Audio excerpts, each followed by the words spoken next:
we're innovating at the edge of the frontier of the new governance design of this is the new organization. This is the edge of technology. We should be enjoying ourselves. We should be having a lot of fun, and we should be making a difference. That was Dr. Nick. No, not the kind of doctor that you would go to when the NDC baddies break your heart, but rather the kind of doctor with a PhD in physics. On this pod, we tried to go easy at first, but inevitably, like 3 minutes in, we go deep.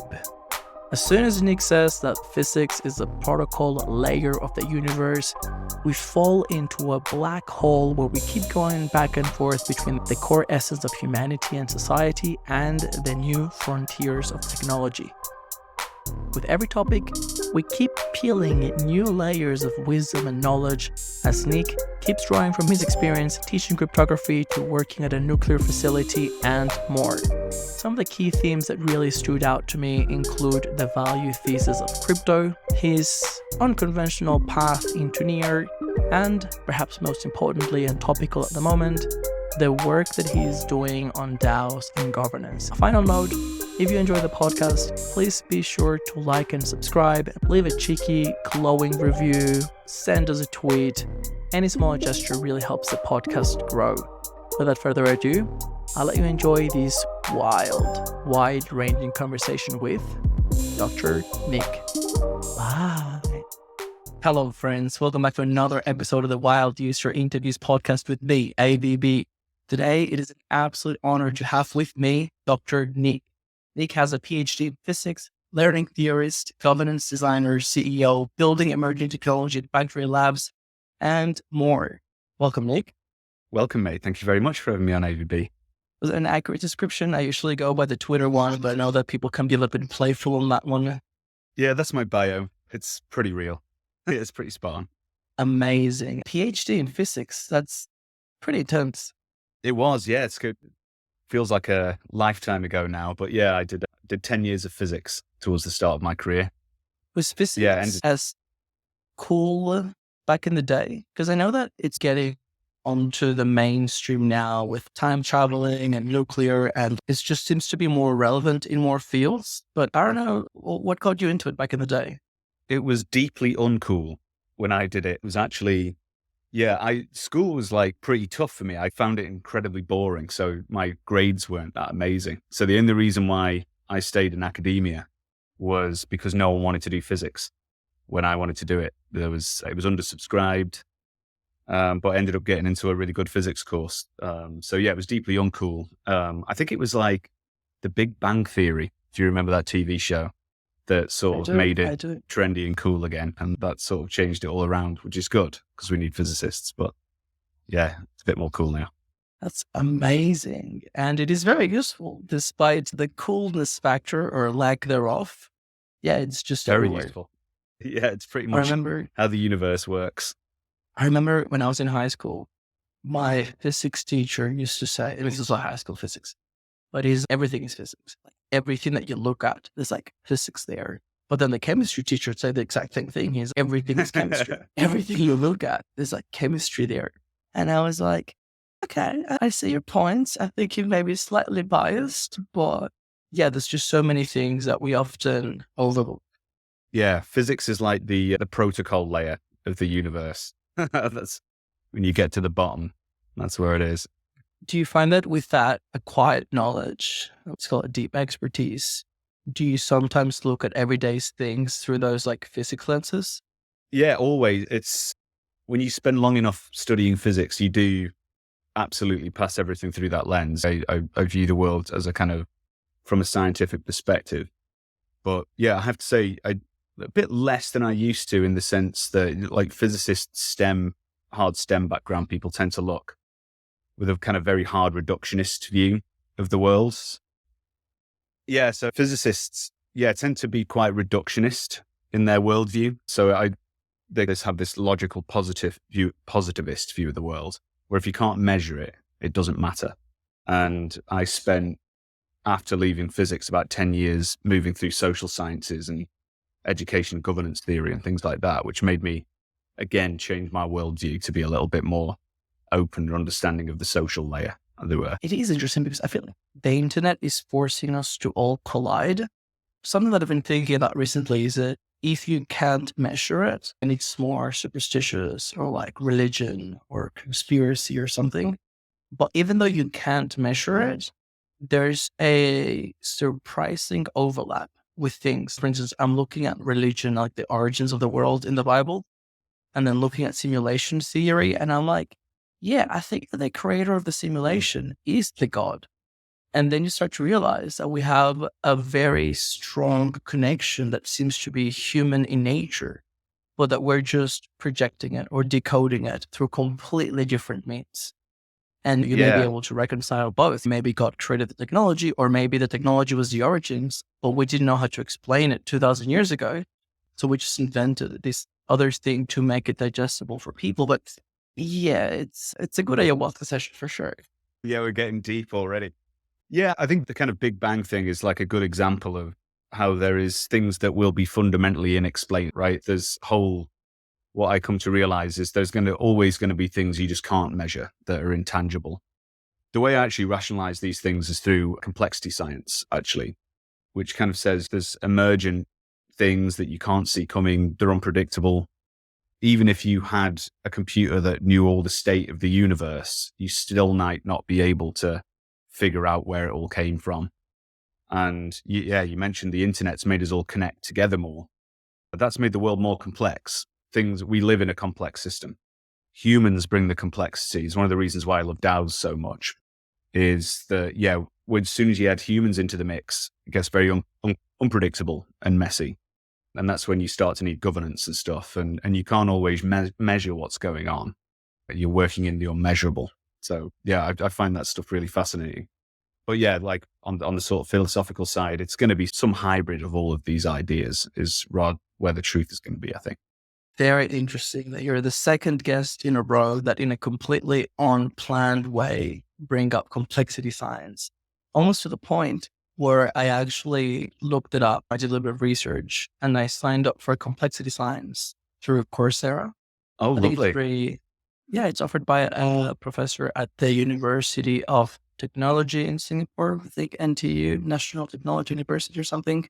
And I was going through the course, and because I had always been interested in complex adaptive systems and how everything is combined. From my background in the law, my university had a double degree program. So you could do 2 degrees at once. That was a response to what they call the Melbourne model, which is the other university where you have to do a degree first and then you do law, which is the American model. Yep. And 93% of lawyers in Australia at this university do double degrees.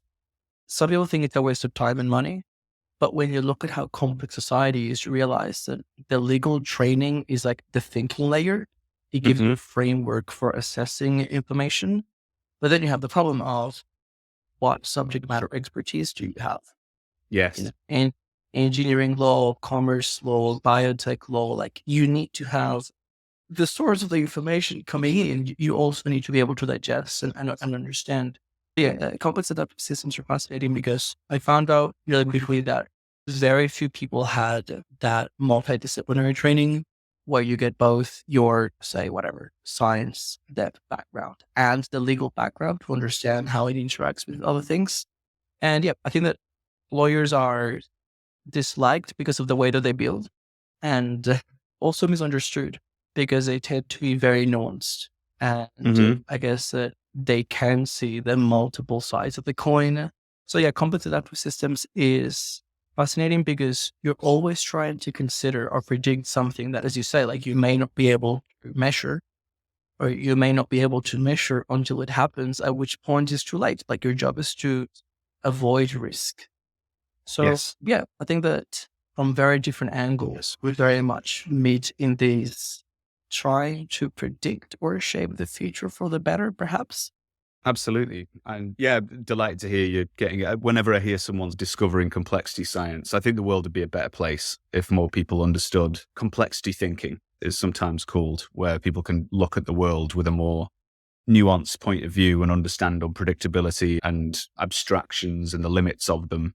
I think the world would be a better place. And the thing you mentioned lawyers and the misunderstanding. I see that they speak a different language, and the way in which lawyers communicate essentially to each other essentially alienates a group of people. So I think these worlds are mixing with code now. And I think certainly with AI systems and things like that, I think a lot of these things are going to converge and start to build a new language, more natural language instructions. Like lawyers are like the coders of the real world, I've heard someone say, which I really liked. So yeah, I think everything's going to get a lot more understandable. That's a really good way to put it, but I would say the other way around. I think that the people that were disgruntled or maybe didn't fully understand the lawyer's world and that traditional system world figured out a way to code a new one.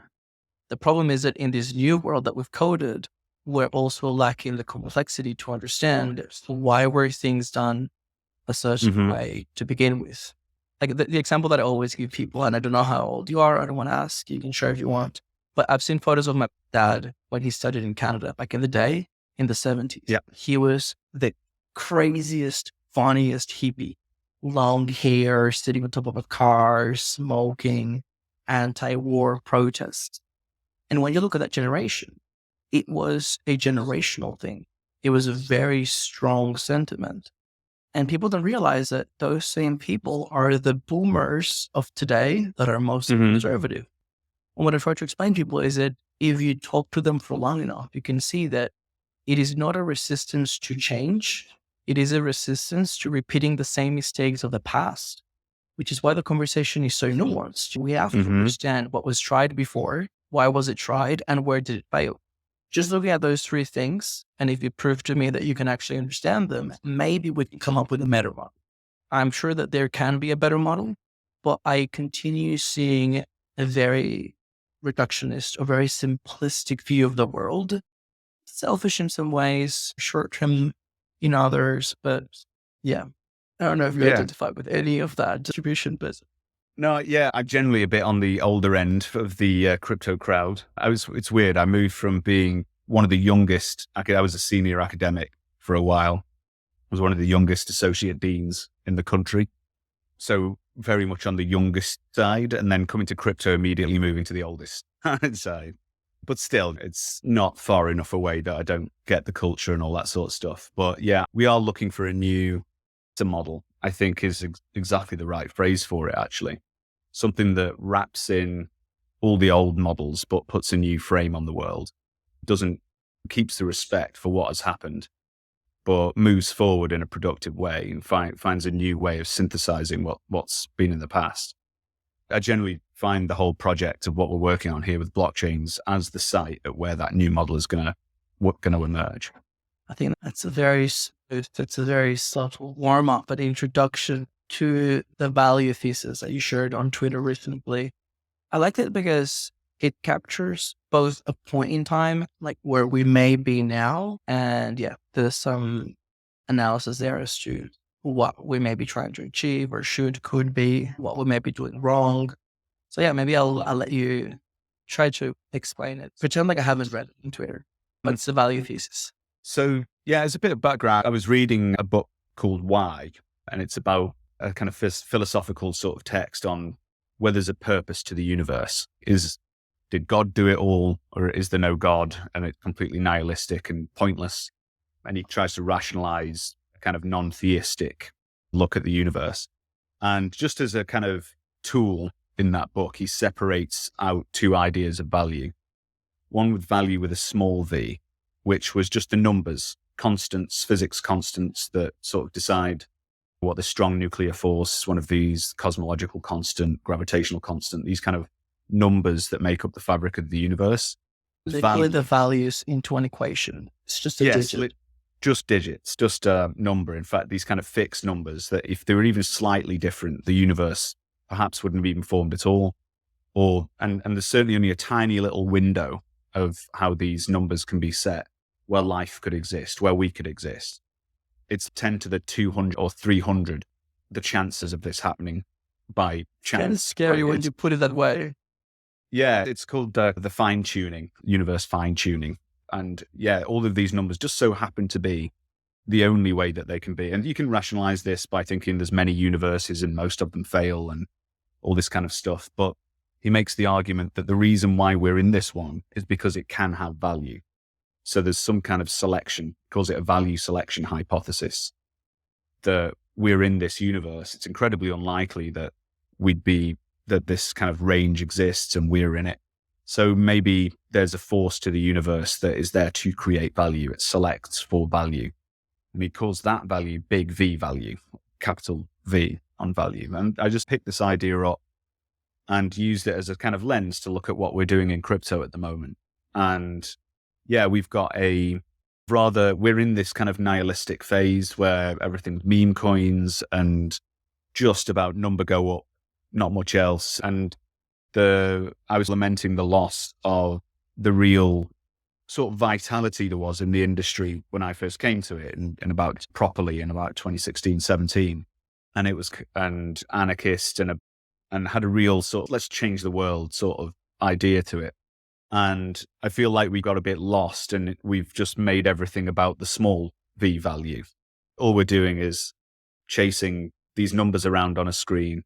And in fact, we're selecting for just that, right? We're actually in crypto, we have the inverse value selection where the closer to meme coins with hats or whatever, the better. The more the market likes it, the more and we even get sort of VCs writing theses around why pointless meme coins are actually great and all these sort of things.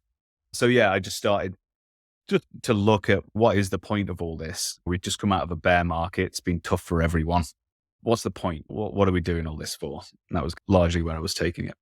I feel like this is wildly inappropriate after you share your thesis based on a book, which is no doubt much more research and thought out probably, but I can't help but going back to that intelligent design / simulation origins. Like for instance, it's like me saying there are 100,000 unlimited number of characters in the world. What are the chances that the code for your application just happened to be?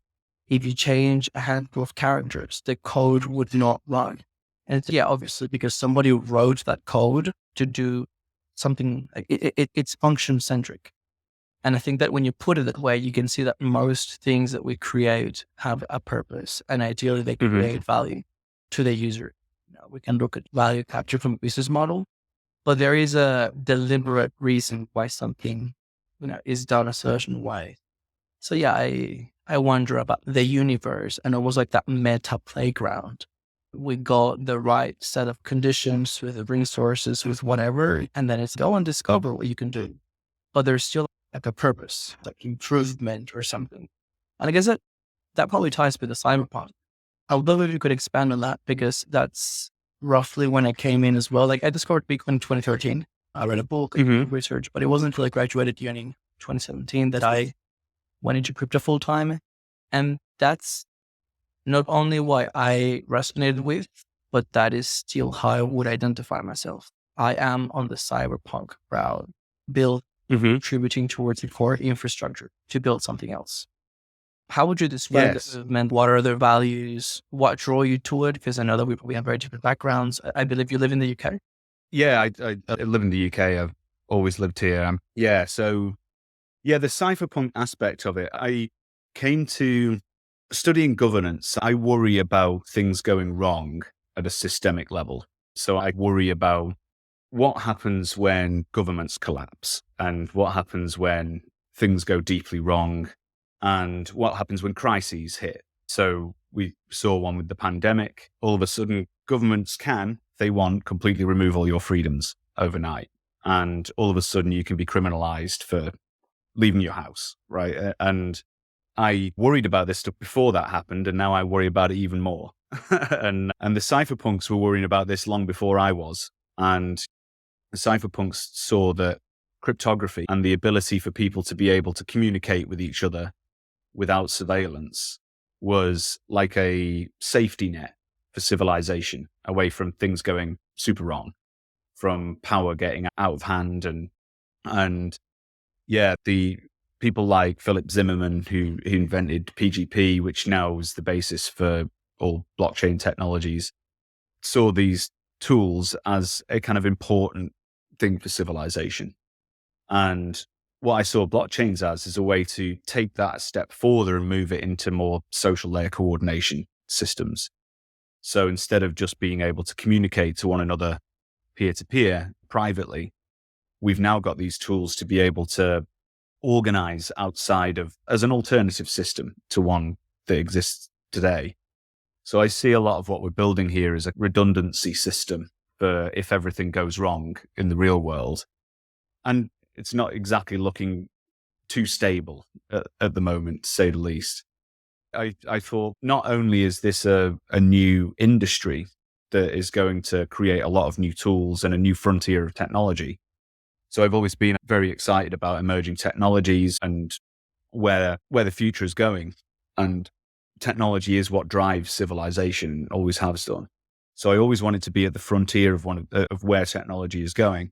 And I just felt like this is a value system that I could get behind. This is about building important architecture that will allow civilization to flourish, whatever happens in any centralized systems. Pretty deep. That's things that most people don't want to think on a daily basis. And to be honest, I guess that most people shouldn't. That's the whole point. I always tell people that a good government is the one that you never hear about. They just do their job. Things just work.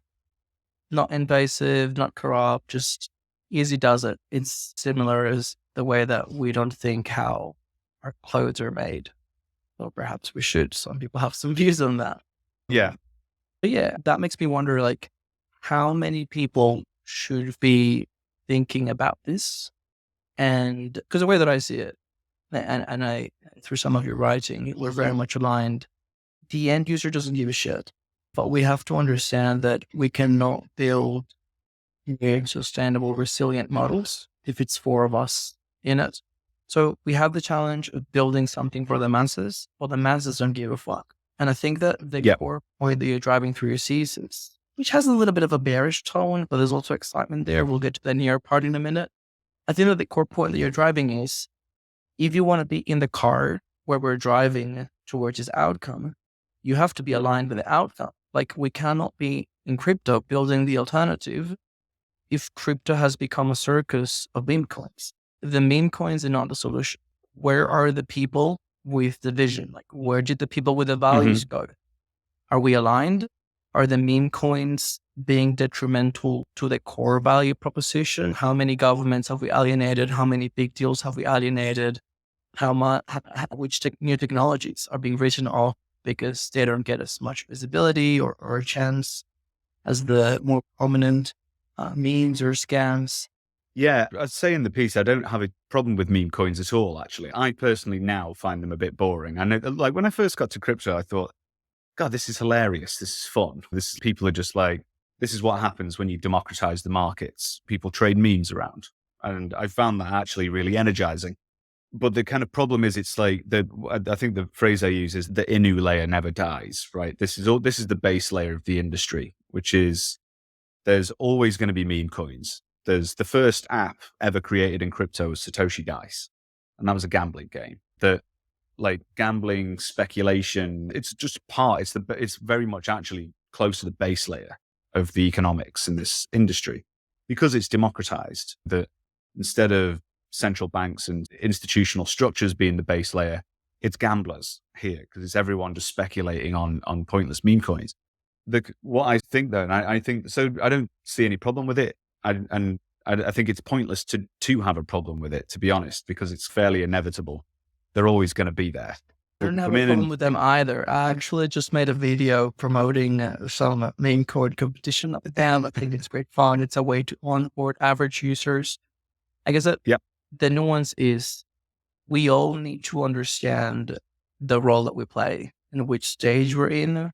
Should core protocol developers be distracted or chasing these trends? It's, you're putting the cart ahead of the horse.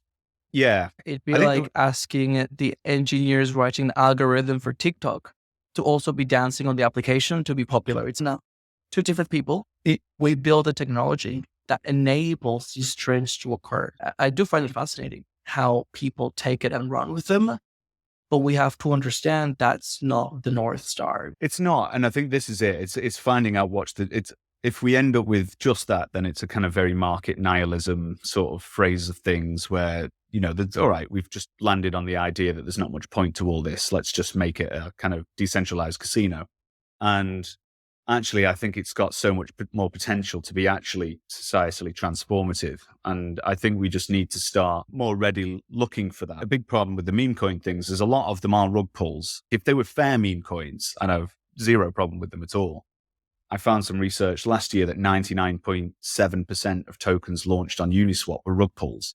That's a terrible statistic. And that's what most of these meme coins are, right? So I think for one, we need to figure out, we've not concentrated enough on the trust models to make the token models that we've got, the economics that is at the base layer, robust enough. We should be by now at the point where we can eliminate a huge amount of the rug pulls. And certainly some of the stuff that we've been working on is along that lines. And I think once we get that foundation nailed, we can move beyond it. I know that this is a tough argument because there's never one way to do it. But what do you think of the people that say that in some ways, certainly in the West, we've been too sheltered? And the reason why the government has continued to expand is because they want to protect us from everything possibly available, whether it exists or not. And that crypto, it's like a very savage version to the mean, where people are finding out in a unprotected way, economics, supply, demand, inflation. They're finding out whether they should be engaging with things that are purposely designed. Is this code designed to achieve a purpose? Or is a code, and by the way, people are being told explicitly, it's a meme coin. The code is designed to not do anything and you still buy it. Yep. If you lose your money, honestly, you wanted to lose your money. Is there any value to that argument? Like, where do we step in to say what's acceptable and not acceptable? Yeah, I think it's a really good thing to lens in on a little bit. It's all about risk. And I think we've got actually a fundamental compatibility with the notion of risk. And risk is used to manipulate people's thinking. And I think it's where the state comes in as the Leviathan in which to protect us from risk. So there's things that have lots of real risk. We've got regulations to stop people putting lead in food and to levels of contamination that are not acceptable. And without them, people would still be dying 20 years younger than they do now. So there's levels of protection from state regulation that's sensible, but they are risks. So risk actually can be quantified. And it's typically, I did a bit of nuclear safety work in the past and in nuclear physics, and I've got a lot of friends in that industry. And they calculate things by like the chance of death. So what is the chance that this kills you? You can actually calculate risk down to what they call micromorts, which is like one in a million chance of death.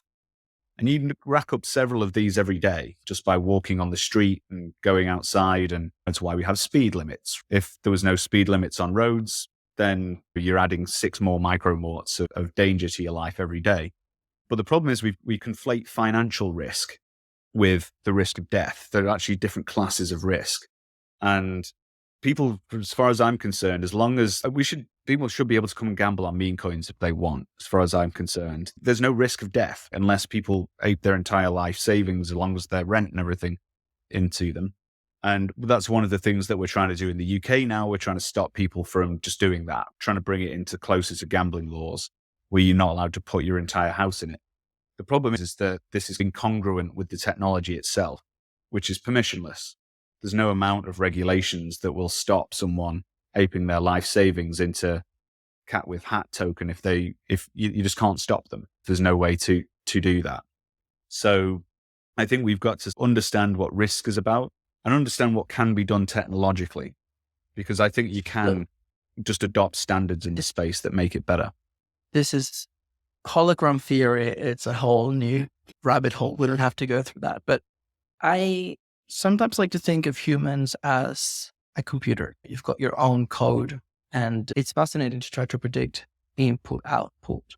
There is something about some things that hack the individual. For instance, why aren't we passing laws for people to not buy their life savings worth of, Doritos at Tesco?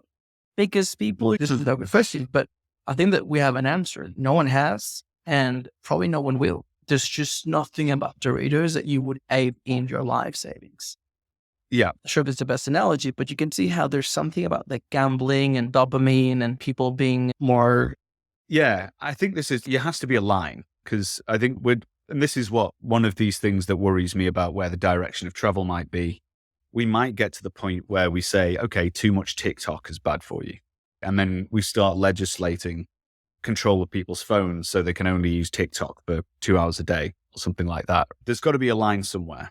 And increasingly with technologies are uncontrollable. There's AI models out there now that you can't ever take back. Anyone can launch a meme coin in 25 seconds. So I think what we're at is like it's like an epistemological challenge of the nature of control in the state and where the line of freedom and autonomy is. And one of the very reasons why I'm interested in DAOs as a kind of negotiation of that. Yeah, because it comes down to the complex adaptive systems. The question that I always put to people, and we can also touch on the NDC if you want. The question is the system resilient? Can it withstand attacks, whether intended or unintended? And can it heal and recover?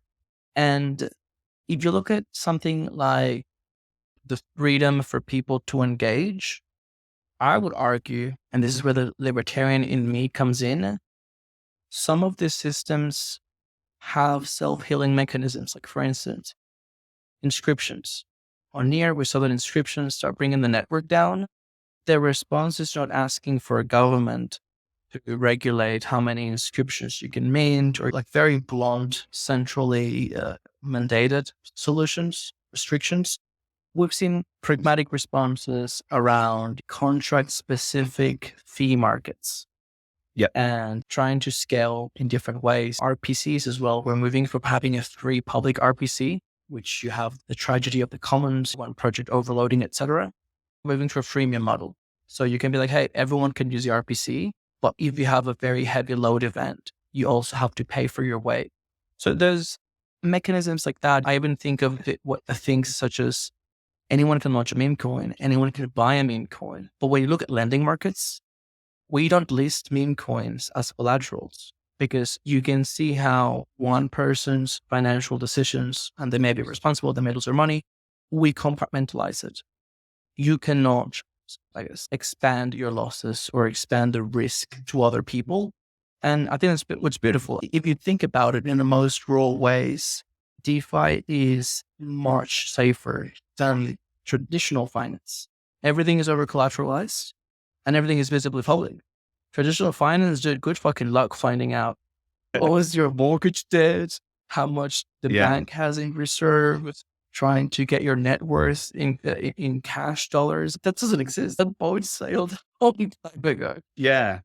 I think it will be. At the moment, we're in this kind of nascent stage where there's a huge amount of technical risk, and there's been enough smart contract hacks for us to credibly say, it's not quite as safe as putting your money in the bank at the moment. But I think what you alluded to there with the changes Near has made around inscriptions is you've got a healing system. You've got a system that immediately you've got innovative approaches to addressing a real problem.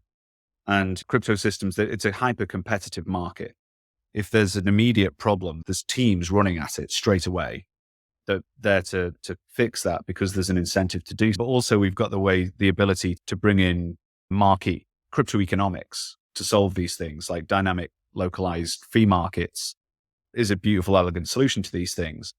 I believe it's what's stopped the Solana halting problem as well. So I think this is a great example of how these things heal. And just like in the DeFi space as well, they're open systems.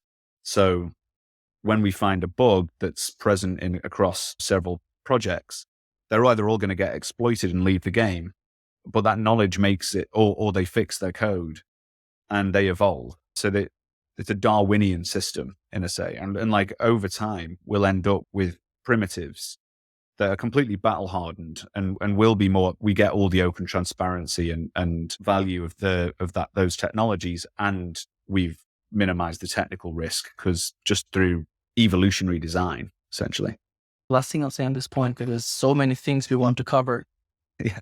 What I find the most ironic is when we look at a technology and when criticizing it, we realize that the thing, the entity at fault all along was us. I give you an example. In this self-healing mechanism, the West is finding out that we push a positive, a well-intended narrative that is causing us harm, heuristics, and the ability to very quickly process a ton of inputs and make a judgment call. We've numbed that down. Now we call it discrimination. We call it whatever. We've tried to build almost like hard-coded stereotypes that we're realizing in the wild, actually, maybe I should take a step back and turn back on my hyper awareness of everything around me. And if something looks shitty, it may be shitty. And I have the right to make the call because I am the one at risk. If I see some anon developers from a certain region with a certain pattern of behavior, it is not racist to say they're probably going to scam me. It would be wise to say, hey, maybe it just doesn't meet my threshold for security. And it would be the same the other way around. If I see a group of developers that have a long history of successful projects that are known in the community, that you can communicate with them openly, you can look at many variables. But that's when you realize this is not a crypto problem. This is a people shut off their critical thinking, and the red flags, we just wave at them back, and we're trying to reactivate. And that's why, everything it becomes a meme eventually. But I like the sovereign individual movement. And it's like, yeah, you can take a lot more sovereignty or ownership over your actions and structure your life in a certain way. Yeah, that's the layer of the smart contracts that I find the most interesting is it interacts with humans and we're constantly, it's like a pendulum where we go back and forth. Yes, they're socio-technical systems. So they're kind of hybrid of humans and code. That's what I find most exciting about blockchains. Without humans putting the inputs in, they're just empty ledgers. Right. Eventually AI agents will come in and that sort of stuff. But I think you made an interesting point about, it'll dehumanize more in the future. And like I say, we'll get the pendulum swing. But I think you made a really interesting point about the information inputs. One of the beautiful things about the public blockchains is that we see everything. And that information is universally open to everyone who can check the ledger. You can't hide information. If it doesn't lead to a state execution, doesn't lead to a state change, then it doesn't matter. And so all the meaningful information is there and present for everyone to see. And like I say, we are in society closing down our signal. And when you start to lose information out of the system, that's when you start to make bad decisions because you're judging only on what everyone can see or what is available for decision making. So yeah, keeping high signal. I do think like these systems have a place in putting free and open discourse back on the map. Indeed. I'm curious, how did you and David Weinstein meet? We met from an introduction of a couple of friends who were interested in setting up a venture DAO. And we were talking DAOs and I was talking about various things like emergence and stuff. And they said, oh, you should speak to David. And yeah, they introduced me to David. It was maybe September-ish last year. And he introduced me to Near, as I wrote about in that piece. He said you should come to NearCon. And yeah, that's when I went down the rabbit hole, let's say. We'll touch on the NearCon thing. I've always been on the community side. I've always been a man wearing many hats, never a dog with a hat. And I have been skeptical about critical thinking and my stereotypes. Sometimes I'm skeptical of the professionals or the employees. Because let's be honest, when you're a professional, implied in the name is you come in and you do your job to the highest standard in your field. It doesn't really matter who hires you, kind of thing. I'm always happy when I meet people that they're not just professionals within their ecosystem carrying out a specific task to the highest standard possible, but that there is something within here that makes it click for them. And not only are they professionals, but they also embody those values. And historically, we have struggled a bit to communicate those and perhaps to attract the right people. There's been a lot of changes since NearCon, and perhaps we're getting closer to that core of what NEAR stands for. But before we jump on NEAR, you are the DAO guy. Is Factory DAO, how does it come to be? I want to unpack what are something that you've learned through it, maybe things that you were not expecting. What is Factory DAO?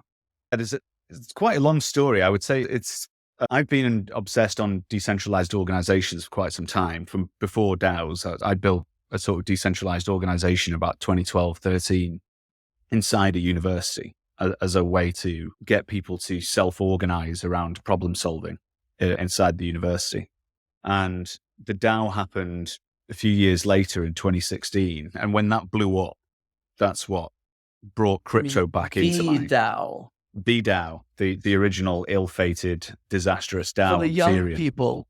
For the young people in the audience, but also what I also find fascinating is that as time goes on, different people remember it differently.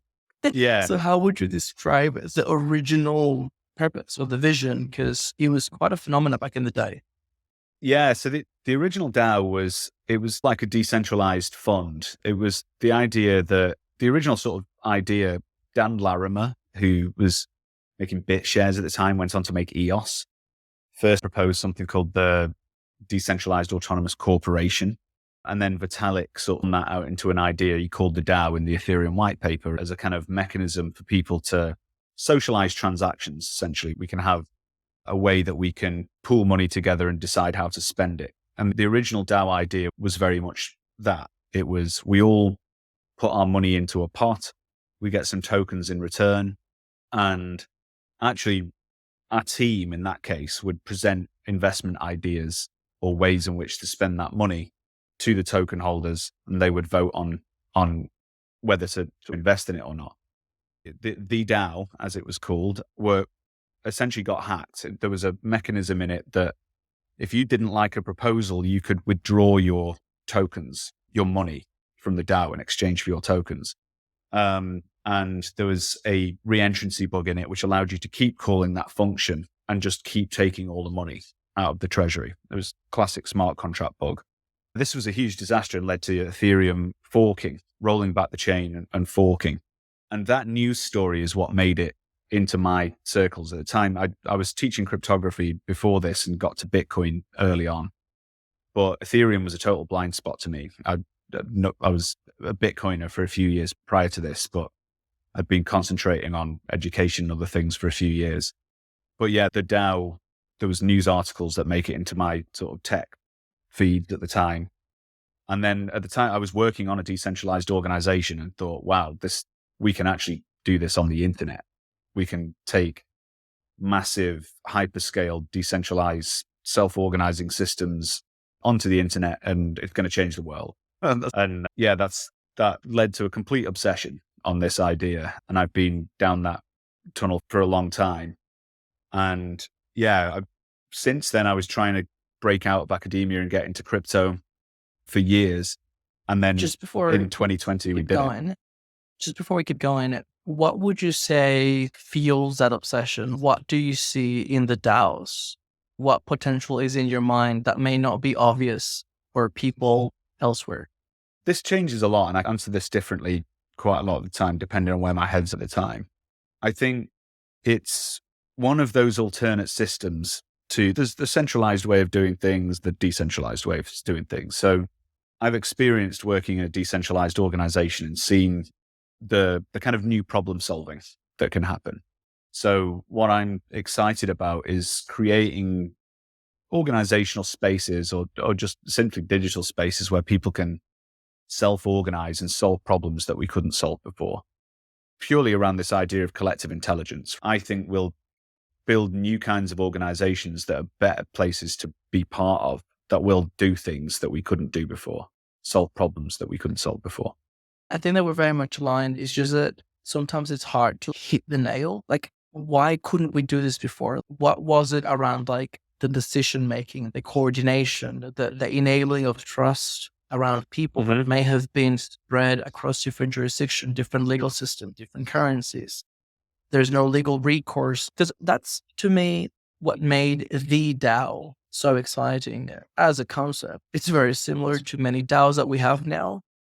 But when you put it in that timeline, it was so early that not only we had an ecosystem that everyone could subscribe to, like value-based, but the DAO was the first vehicle that enabled all those early visionaries to pool money together, even though there were a bunch of psychos around the world, and decide on which projects to invest to keep growing the ecosystem. Like it was extremely empowering to be able to do that. There's just no other vehicle to do that. You create a company, somebody owns it, and how do you split the equity? And then there's a board, and who's at the board? Look at OpenAI disaster. There's just so many issues.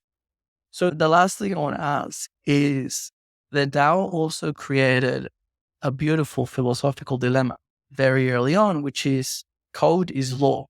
But what happens when the code has a bug, which creates an unintended consequence? When Ethereum forks, Ethereum Classic is actually the real Ethereum. The Ethereum we know of today is actually that secondary layer that splinters off. When they fork, they basically reversed the transactions to before the hack. So they basically put everyone in the place where they would have been if the hack had never happened. I've heard some interesting arguments, such as the Ethereum hacker would have had so much ETH, they would have controlled the network. They were already thinking many years in advance to the proof of stake model. Complex adaptive systems, they were aware of these things. But the Ethereum Classic guys were definitely more on the libertarian side, and they said, code is law. If you write a bug in your code and you suffer losses, what's to be you? Which camp were you on back in the day? I would say I was on the governance side of things and still am. I think the code is law. I'm much bit more code is law now, actually. Again, it's about this threshold of tolerance. We actually do treat code as law on Ethereum ever since, really. We don't wind back the chain every time someone gets hacked. And I think the line is, it was existential. So if that Ethereum got lost to the hacker, the only aggrieved person really on that reorg was the hacker. Everyone else essentially got made whole again. And Ethereum became the canonical chain. So although Ethereum Classic kept the true immutable chain, the canonical chain was agreed on by participants across the network to be the canonical Ethereum. And it would have been over. At the time, Ethereum probably wouldn't be around today if they hadn't done it. So I think it has to be that existential where you take an extreme view. So it was an extreme move to breach that immutability. And we've never done it since. And I think the recent issue around Geth, and if there was a bug in Geth right now on Ethereum, something like a third of Ethereum, like in circulation, would be slashed. And every stake, like 68, 70% of stakers would lose their money. It'd be an absolute catastrophe. So this question's coming back again. Would we rewind the chain again? And ultimately, this led me to believe that you need governance systems, right? I don't think we'll get away with Vitalik and team in the Ethereum Foundation deciding to roll the chain back again. Those days are gone. I think a decentralized system could make those kind of judgments. But in the same way that Ethereum had proof of work, I had miners. I'm I was in Venezuela. Proof of work and a roadmap, and we'll grow into something better over time, hopefully. Yeah. I feel like governance is the same. Like, we started with the most basic, blunt governance mechanism. You can fork the chain. You don't like it? Spin out on your chain, and you can literally keep transacting on a parallel universe. Never in life we would be able to do that. You couldn't just fork the UK and there's a version in the EU and a version out of the EU. Like, you're either in or out. Like, forking, it's crazy. So having the ability to fork is mind-blowing to me. Obviously, you can do it at a particle level, but you can do it at a much smaller level. Maybe a DEX. You don't like the DEX inflation. Create a new one with a new token. Reduce the fees. You don't like, they don't have night mode. For whatever reason, forking is an incredible power.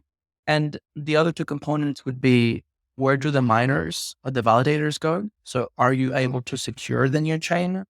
Where do the core contributors go? Would the new chain still have support and keep developing? Which is actually the Ethereum had. All the core developers went on to Ethereum. The third one is, where do the users go? I guess that users over time should also have choice and be able to vote with their feet. And that should be a dynamic system. Should miners and stakers consider leaving, knowing that they're going to be going into a ghost chain? The other way around, would a user go to a chain that it's not properly secured? Well, that all makes sense on paper. I think that you and I both know that it is a fucking disaster. We cannot settle a dispute by threatening a fork. And by the way, I have heard, let the world know there are people thinking of forking near. And Interesting. a fork should be like the absolute last resort. Yes. It's not a minor task. So then the question is, how can we decide or settle disputes before we resort to the raw technical? Yes. These are the fundamental Pitchforks. blockchain governance questions. Yeah. I think pitchforks before forks, or avoid the pitchfork. I think, so the mechanism of, base layer forking is a brand new concept in governance. I think it cements blockchain governance as its own branch of governance theory. It's the base layer of it, but it is a last resort. And as you can, if you look back through the kind of fork history of Bitcoin Cash and Bitcoin SV still exist, but they're mostly just dead zombie chains, right? There's normally only one chain wins. And it genuinely is a do or die situation. It's very unlikely that you get these kind of real genuine forks that coexist and play out their ultra realities. So what you want is systems that mitigate against that. So for me, it comes down to social consensus. What are the issues? Diagnosing exactly what is the consensus issue that's leading to the chain split, and essentially trying to find a way to reach an agreement that mitigates against that. For one, you can just save yourself the effort of conducting a whole fork. I think, for example, if there was a near fork if there's stable coins on there, the same on Ethereum now, it's USDC and Tether that would decide what the canonical Ethereum is at the moment. And where is the collateral? As proof of stake systems are a bit easier to fork. The stablecoin one, just really briefly, it's interesting because I think that everyone can see it, but I would imagine that the stablecoin issuers figured out pretty quickly that them issuing, say, on Ethereum mostly, and them having billions of dollars bridged over to other networks, the risk is too high.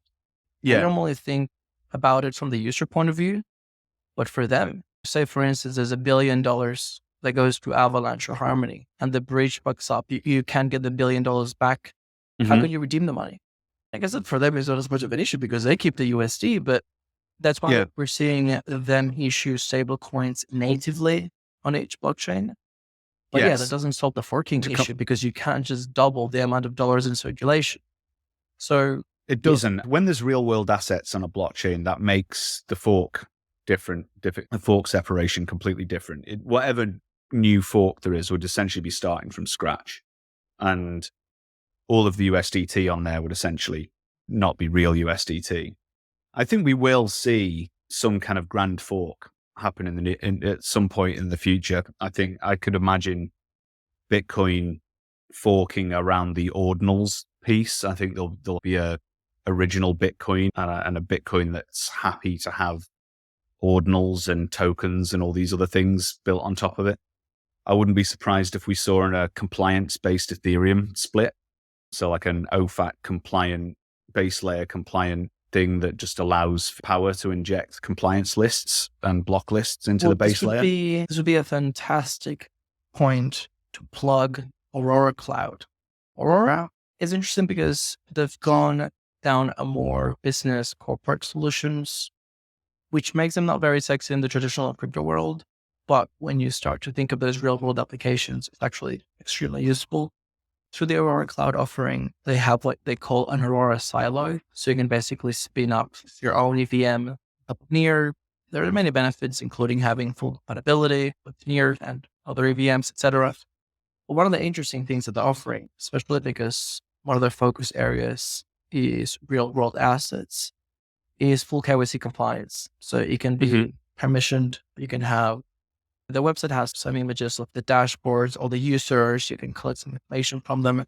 I think in some cases, that is the only way. It's a similar approach to Calimero. They look at many business cases and they figure out, yeah, look, there may be a use for crypto in this business model, but they're never going to put all the information openly on the blockchain. Like some things just have to be elsewhere. Yeah, I think we'll start to get this fractionalization around specific app chains with different compliance ideas. I think we'll leave regional blockchains. I think all of these, I think winding back to the kind of the question around governance is you do want to mitigate against all of these things. Ultimately, my view is that the incredibly neutral, fully permissionless chain will ultimately be the settlement layer. And everything else is a granular specialization or niche of the base layer infrastructure. So there'll be several, maybe a dozen tops, genuinely sovereign L1s at the end of it. I'm certainly expecting Near to be one of them. And Ethereum, Bitcoin, Solana maybe, and a few others. But any of them that essentially compromise their permissionlessness at the base layer they'll find a niche use case maybe somewhere. But I don't expect them to survive. Yeah, it brings back the Vitalik's definition of decentralization. It needs to be political, geographical, and I think technological. I mean, it's got 3 pillars. And it's interesting because you could see how some blockchains kind of game these. They're like, oh, we've got 1,000 validators all on the same server run by 3 people. That's how they simplify. Or maybe the other way around. A network may only have 40 validators, but there are people that hate each other around the world. Yes. And different servers. Like one goes down, the other one will still be there. So these information, sometimes it's hard to keep. And I think that's where the value of community comes in. If there's a vibrant community, many independent ones, and there are no barriers of access where you just be now a validator, that's resilience. It is. Yeah. What I've said before is the drama is the prime indicator of decentralization. Oh, we're doing great. Near is killing it. Yeah, I think it was being at NearCon that made me think that. I think that it's a good sign of decentralization. There's many different voices. Some of them really don't like each other. It means you've got a decentralized network. Not everyone's in cohort with each other, and it's just one centralized thing. But yeah, bring us back to where you wanted to go next. When we're beginning to uncover Factory DAO. We got a bit sidetracked there. One feature that you mentioned. I'll give you the always. I'll give you the background on that. Yeah, so I joined the space full time 4 years ago now and started life as a prediction market. I tried to get a DAO idea off the ground at that time, and simply no one cared about DAOs in 2020. The people still had the sort of PTSD from the DAO, basically. No one wanted to touch them. There was a few another interesting phenomenon. DAO it took stack, a while. a few very underground projects, but largely, people just didn't think that they would come back. So we started life as a prediction market, and in there we were experimenting with on-chain reputation, and we actually started building DAO tools around ourselves that we needed, largely to govern our token economy. And we just set down this track on building modular DAO tools. And we realized that in order to finish this job off, we need to actually own this DAO framework. And there's an end game we're chasing, which is a DAO that governs a modular DAO framework with trustless execution at the base layer. So DAOs are a multifaceted system. They're going to need to evolve with the market, with the needs of users. And we just kept thinking there's DAO tooling craze for a while, but there needs to be some interoperable stack where all these tools can work with one another.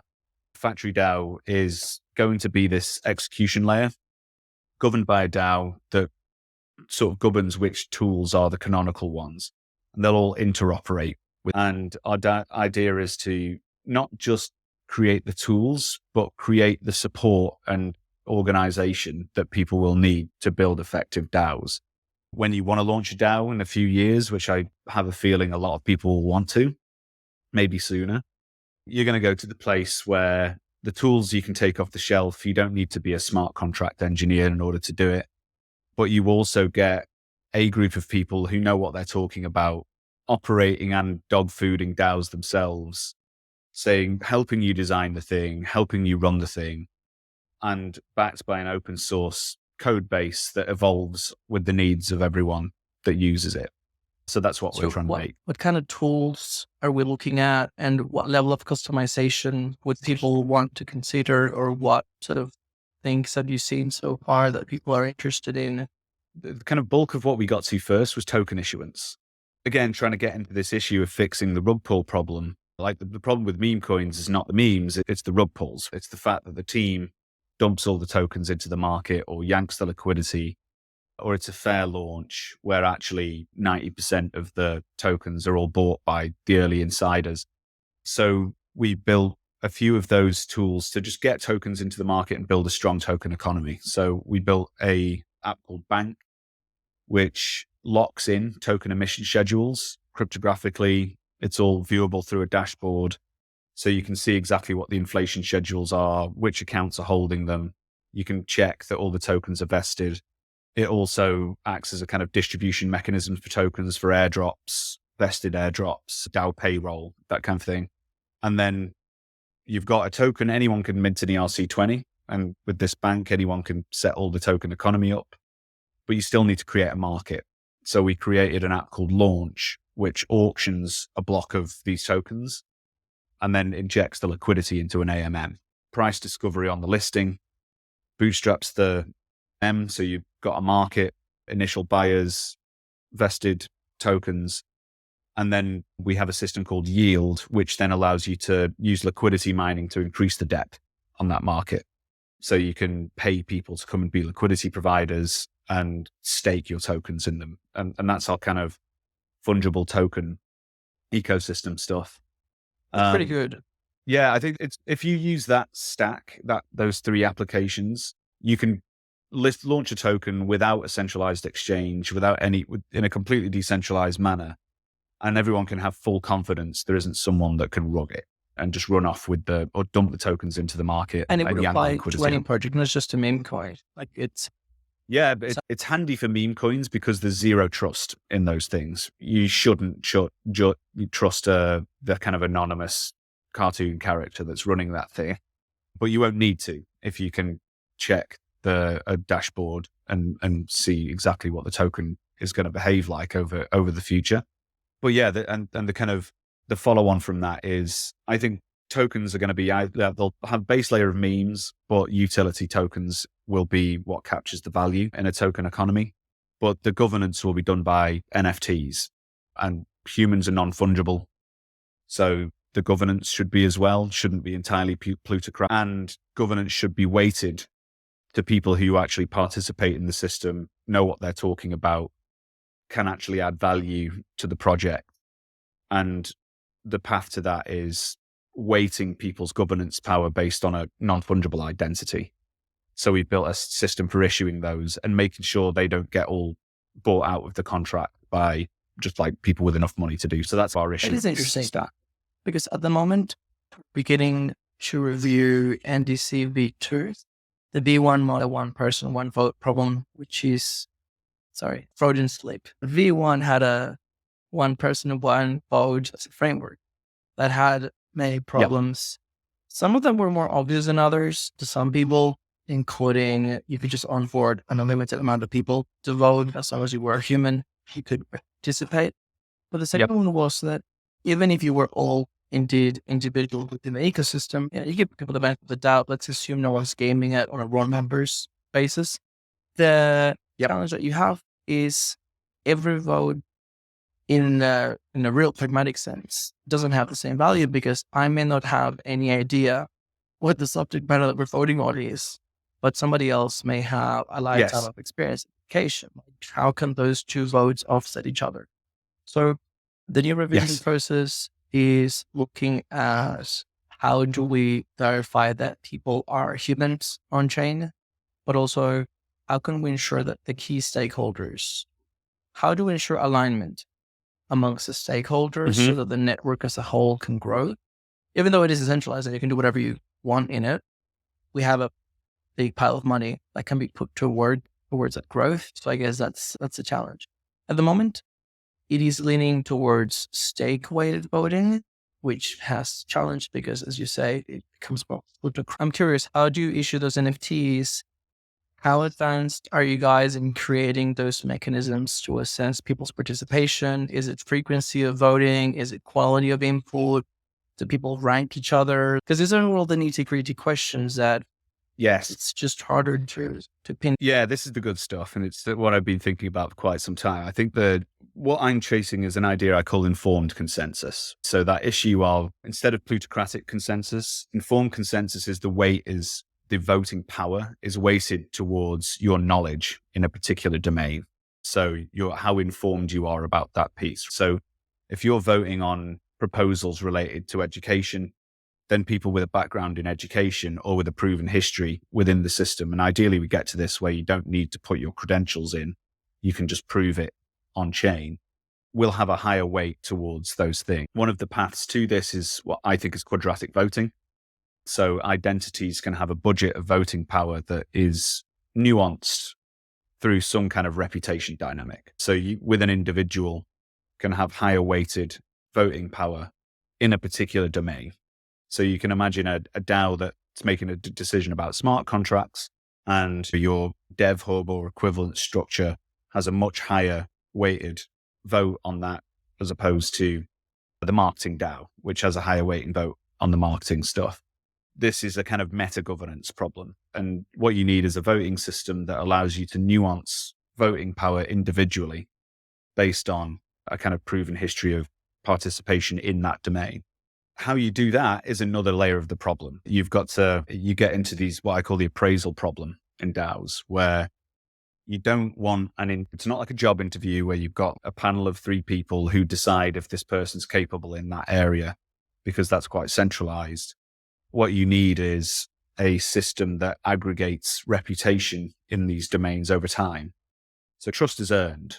This is a long-term game where people aggregate and build trust in particular domains in that area. As you were talking, my neural circuitry was firing. That's what I like to hear. I got a message from the universe. So at first I thought I was tripping because I got a flag that the English exam that you have to sit. It's stupid, but I had to sit the same English exam when I got my first visa to come to Australia. But yeah, it's the TOEFL or the IELTS. Those exams are usually split in 3 categories, and one of them is reading comprehension. And the reason why I think I thought of that is because I was thinking of requiring people to do some reading before voting on a proposal. Let's say that 4 different people present a proposal, and there may be supporting documentation, so maybe technical, whatever. If you've done that reading, you may have an informed vote. But then the problem is, and we'll find this out really quickly, reading comprehension is not the same across people, whether they just lower IQ or whether it's just subject matter expertise. So in my mind, I was like rapidly trying to patch together a system where, let's say that you can ZK proof multiple reading comprehensions. So you basically have a rating, and then you require people to read stuff before voting, and that gives you some sort of reputation. And every time that I thought it through, like a new tab kept opening, I was like, how could we really tell that somebody read the suggested or recommended reading before voting? I think you could crowdsource it. Google Maps does this when they recommend walking distance. I guess they've got a shit ton of people walking. They capture a lot of information of when you open the map and put an address and you say you're walking, how long it takes it to get there. So we could have, in a non-voting context, a system where we ask 100 people, hey, read this. Then we do a comprehension test to ascertain that they read it, and then get the average reading time. And then when we put someone to vote, same length text or whatever, there can be some metrics there that you've basically tried to increase the trust or try to increase the odds of getting towards the desired outcome. Yes. So I for a long time. Yeah, I've been thinking about this for a long time, and I am the kind of. So we're going to have a sub DAO in Factory DAO called Knowledge DAO, which will do aspects of this stuff, which is to build a kind of knowledge graph that people contribute. Absolutely. It comes down, it's a very difficult problem. I used to work in assessment theory for a while, and every game will be gamed. So you're right to be thinking, I'm going to give you this test, and it will come down to assessments, and by some kind of on-chain assessment, some kind that can start off very easy. Now with AI, we can have dynamic multiple choice assessments. I think all school level exams will end up as dynamic assessments tuned directly to that student. So the kind of one exam paper for everyone is going to be a thing of the past in the near future. And yeah, what you'll be able, it will come down to assessments. I think what's probably better, it's hard enough getting people to vote in DAOs anyway. So as soon as they have to come and sit exams, you've got no chance. You're going to have such a vanishingly small amount of people who'll actually do it, unless the incentives are really high. So the other things we can do in DAOs is have a nice drip of incentives that increases the deeper down the funnel that you go. So you will be able to make people to do assessments, but they have to be very lightweight to start. And you can also back performance tests. This is a time in the day when my brain melts and I have to go out for a walk or take a nap or just lie in the bathtub. Because when you add the AI layer, you realize that almost every problem that we've been working on and every solution that we think would be a great solution and it's making progress towards solving that problem, I wouldn't say it's irrelevant, but it is affected significantly. What you said makes perfect sense. My very basic approach as to whether people have read and whether they understand the text, you could 100% have it's almost like instead of direct democracy, we're going to have representative democracy, but the thing representing you is your AI agent. Your AI agent is not going to tell you that you're illiterate, but it will understand your preferences, how much information you've consumed, your relationship to the problem. The team has dissolved-ish.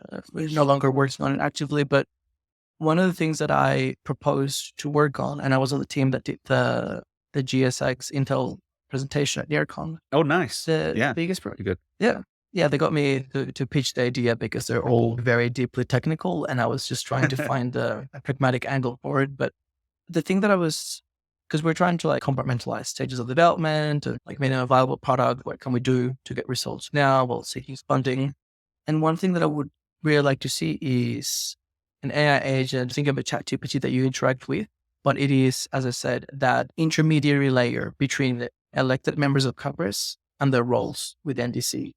So instead of you having to go to 50,000 Telegram chats and trying to know what the fuck is going on, and then vote on proposals, YOLO, you only get to put one link there, etc. Your AI agent could basically tell you like, hey, this is your role, this is your priority right now, read this, interact with that. And to me, the most important thing would be not just to make it easier for people to know what's going on, because you've got that one layer omnipresent 24/7 that you can engage with. You can speak to it in your own language. It removes a lot of the friction that we have now. But to me, the main thing is we have to document people's reasoning as they vote. Right now, we are on our way to deciding up to $1 million per month. I have zero guarantee that a person voting yes, no, or abstain has any fucking idea what they're voting on. And I sit in the Transparency Commission. It will be my role to assess the complaints of somebody saying, hey, this person is voting. They didn't do research, or they had a conflict of interest, or whatever. They made a mistake. Like, how can we assess that? Like, I keep telling people, like, hey, keep notes. Abstain if you have no idea what you're doing. Like, these are basic human practices, but it's very easy to fall short. Yeah, AI is going to 100% change the game. And then it makes me wonder, and I'll pose a question to you because we're building this together. How much do we build now as an MVP or like as a stepping stone? Or how much do we just jump ahead and try to go for the most advanced, most powerful solution? It's almost like skipping a few developmental stages. Yes. There's one thing that's a kind of common problem in DAOs, I think, and actually stalled quite a bit of progress, is people understand that these systems are going to be flawed because they're very emergent, very nascent. And so we hit this kind of stasis point where we don't really move at all. The best way to do it is a kind of very iterative approach. So I certainly wouldn't stop what you're doing and try and build some endgame solution. Move and iterate. The kind of like looking at like OODA loops as a kind of approach where you take this cyclical approach to moving, monitoring, moving forward. So you don't get stuck waiting for a solution that probably won't work anyway, because there's always some vector you haven't thought of for why it'll go wrong. But justifications are important. So we've the capstone of our Factory DAO toolkit is called influence, and it's a kind of decentralized decision-making system. And this is what in this, it's got this quadratic voting bit with reputation plugins. And in every vote, we have a justification for the vote. Which of these are the best proposals? You end up quadratic voting on them, sorting them, and then you justify in natural language why. So with justifications of votes, you get to see the thought processes of that person's vote. So as far as possible, you want to stay out of snitch network type stuff. I know it ended in whistleblowers on the setup of the NDC, and you want to avoid that as much as possible. Things get very dystopian and panopticon-like in DAOs if you're not careful, when that's where their toxicity and animosity breeds, because people are snitching on each other, and you want to move away from that as much as possible and just keep moving on eggshells. Yeah, and it's just not much fun. Like, this should be fun. We're innovating at the edge of the frontier of the new governance design this is the new organization. This is the edge of technology. We should be enjoying ourselves. We should be having a lot of fun, and we should be making a difference. And I think as the kind of vibes can go really nasty, it's happened in almost every DAO I've seen evolve over the last few years. So this is nothing exactly out of the norm. The thought process is like the most important, really, because it goes to that complex adaptive system. Like, for instance, I was a marketing DAO counsel for a long time, and all my decisions are still on the governance forum. It'd be interesting if you check them out, because I put in a lot of work in, hey, yes or no. And then I would say a few notes, and I would lay out what were the factors that I considered in detail. The team has experience elsewhere, proxy validation, commitment to the near ecosystem. This idea tackles this need that we have. We're willing to take the risk. The price point may be high, low, whatever. I try to be very nuanced, because I wanted the team to know when they come for the next proposal on what lines I'm going to be thinking. Most likely, if I see the exact same proposal 2 times in a row, the second time I'm not going to approve it. Like, the circumstances have changed, and the teams and the people should ideally move towards something, and things are slightly different, or the reasoning is slightly different. But yeah, the capturing that is hard. If you talk to someone like Kendall from Proximity, he thinks that the DAOs as we have them now are bullshit because they're not autonomous. They are people. To him, a DAO is going to be AI driven. We provide all the inputs, but the autonomy to make a decision, taking into account all the information and reaching the most optimal solution, like, DAOs to him have to be AI driven by definition.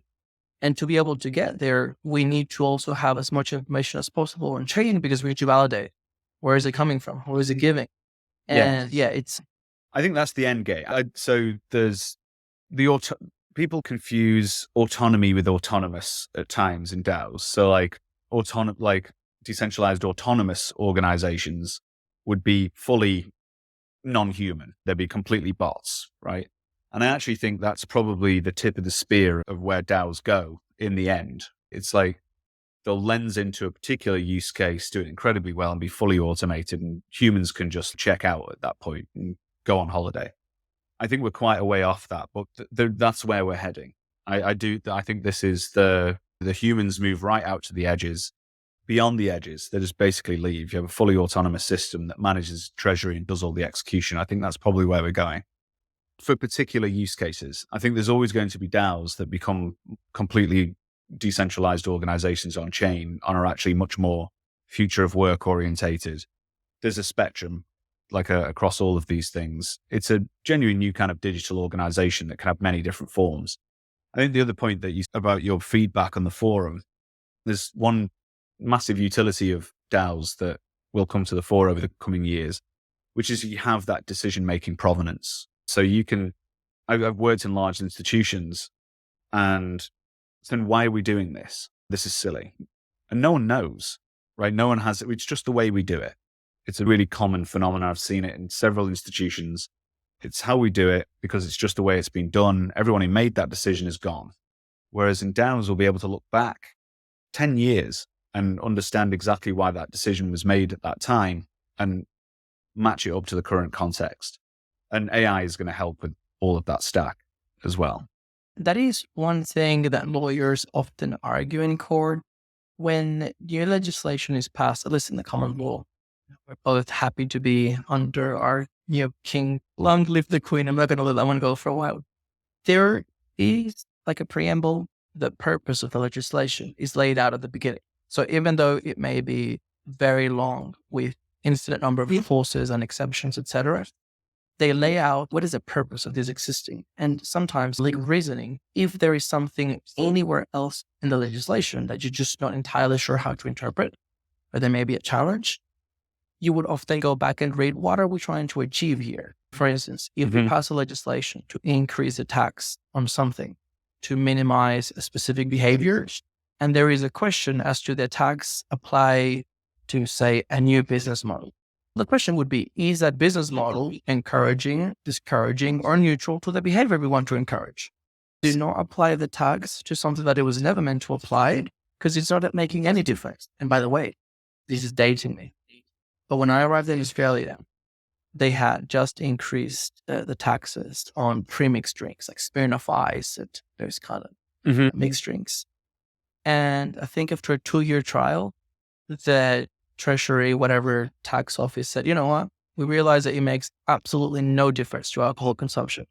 I don't know if they scrapped it because, to be honest, the prices never came back down. But at least they were very honest that the reason why the tax was put up did not make any difference at all.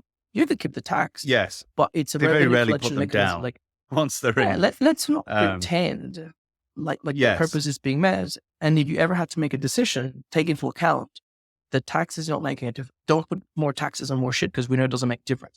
Just for that reason. Yes.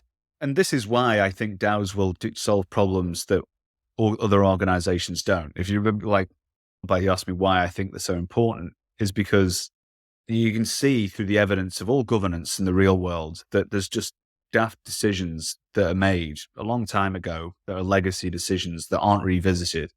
And actually, it's the moving forward at a pace because of the transparency of the decision making and all the many minds that are coming into the game who see this and question it. And there's just a constant rolling questioning consensus and a kind of aggressive moving forward that you just don't get in conventional organizations.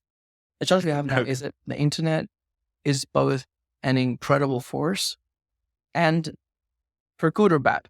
For instance, a TikTok influencer could surface the reasoning behind some decisions. And there's been some good examples recently around accounts surfacing politicians' portfolios and their trading patterns. Mysterious how good they are. Very curious. The problem would be that a 60-second TikTok may not capture all context. So people would have to go and get the full picture. But this really comes back to the self-healing, self-correcting mechanisms. And on a Twitter space a couple of weeks ago, somebody was asking like, hey, inactive members to Congress, are you going to remove them? And I was like, look, we have the power to remove people if some criteria is met. But removing an elected Congress member, it's an extremely high threshold. And what I explained to people was, if you don't like inactive members to Congress, first, don't fucking elect them. This is a lesson for the next election. This is not a problem for me to solve.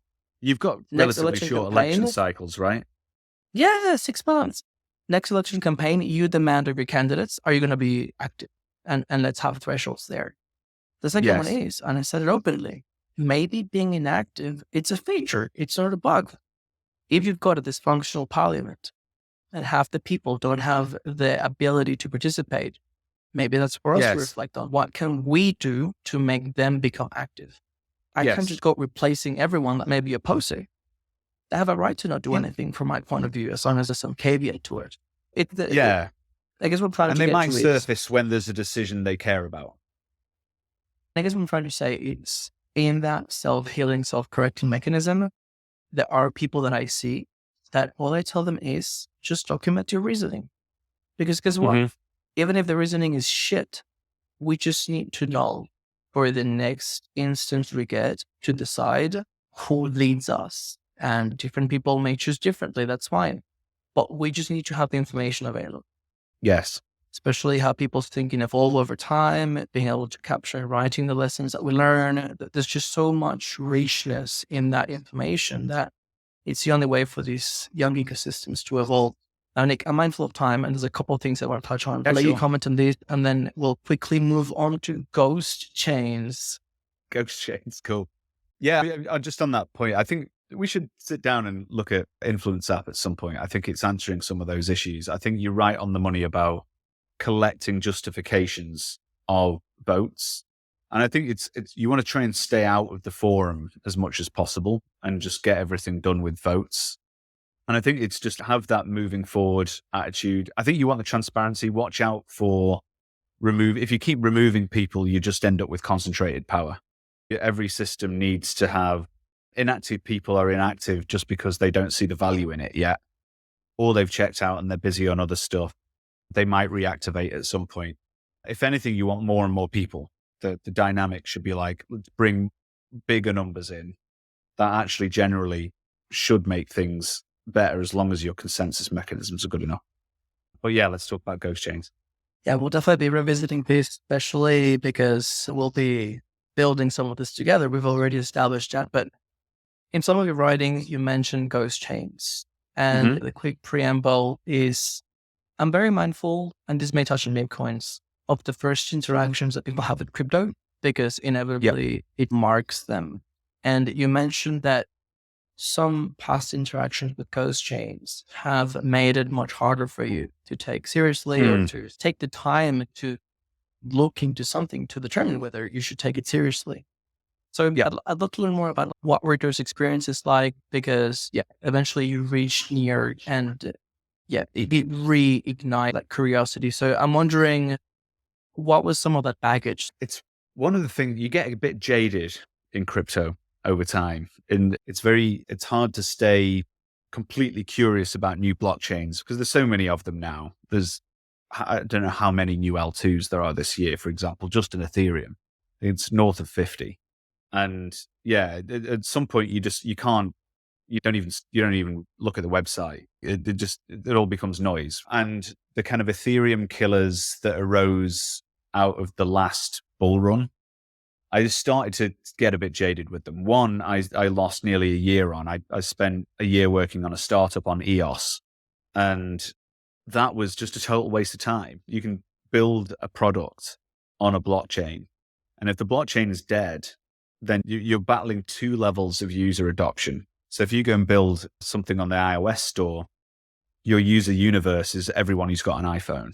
And same with Android or whatever. If you've got a browser-based app, it's anyone with an internet connection. But with blockchains, you've got a hard chasm on adoption to the network. And if the blockchain itself... that's a cold start problem, right? Like, where do you get users when you start something new? Name and shame. What would be some of those early wave of Ethereum killers? We've got EOS, any others that stand out? Tezos. Because I thought at least Tezos was another one that I wasted a bit of time on.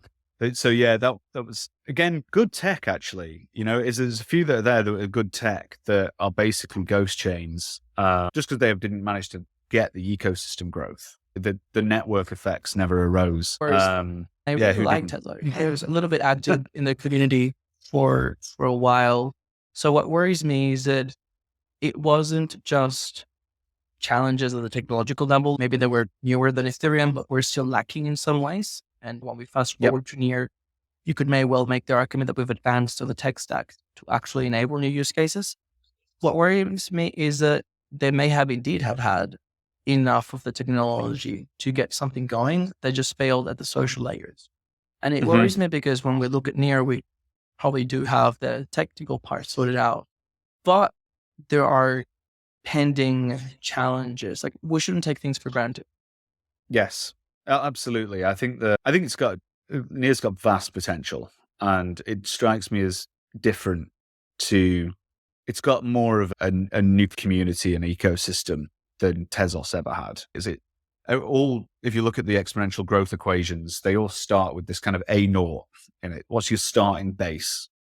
Like, all growth leads from the initial base of users. And Near has a strong base, which is there, but it's then dependent on the growth rate. Those people in the base need to bring in more people. You need that expansion of the network effects. You need brand new people coming in. This is one of the reasons why I think DAOs are so important. Ultimately, I think I said a while ago, I think the prime metric for the prime KPI, if you like, predictive KPI of a blockchain will be how many DAOs do they have? Because a DAO has a group of people in it. Some might have 20, some might have 100, some might have 1,000. But each of those people are talking about that blockchain. It's a high coherent, small world in network effect terms, network theory terms. But they all talk about the blockchain. So if you imagine Near had 1,000 DAOs on it, all of those people in those DAOs are going to talk about Near to their friends. And that's what drives the network effects.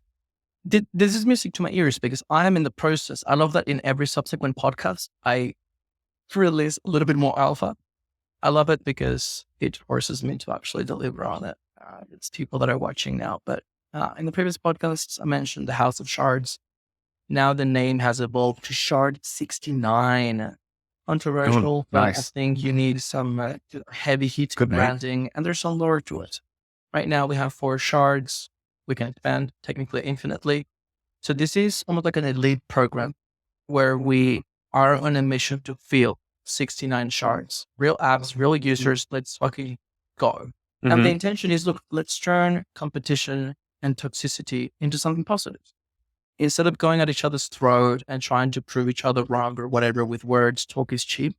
Let's create a system where people can group together, find a tribe. You don't like it here, then fuck off and start something else. We're going to compete on innovation. Strong KPIs, ideation, MVPs, how many hackathons you participate, how many MVPs go on to a real product.